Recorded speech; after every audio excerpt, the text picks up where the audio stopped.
လွန်ခဲ့တဲ့နှစ်ပေါင်း290လောက်တုန်းကမြန်မာဘုရင်တစ်ပါးကအင်္ဂလိပ်ဘုရင်စီကိုစာတစ်စောင်ပို့ခဲ့ပူပါတယ်။အဲ့ဒီစာစက္ကူပေါ်မှာမှင်နဲ့ရေးထားတဲ့စာမဟုတ်ပါဘူး။ရွှေပြားပေါ်မှာရေးထွင်းထားခဲ့တာပါ။ဒီရွှေပေလွာအကြောင်းကိုသိကြပါရဲ့လား။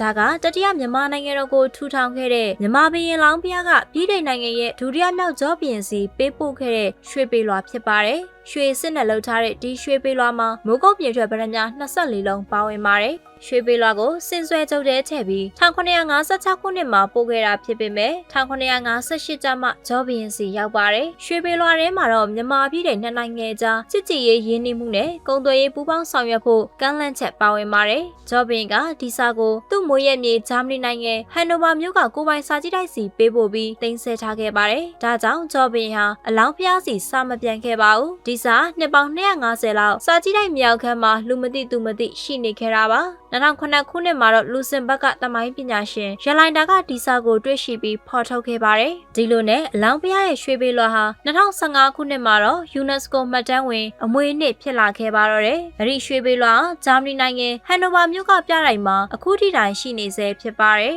အလောင်းဖျားရဲ့ရွှေပေလွာအကြောင်းကိုသိရပြီးတဲ့နောက်ဘာတွေတွေးမိကြလဲဆိုတာ comment မှာပြောခဲ့ကြပါဦးနော်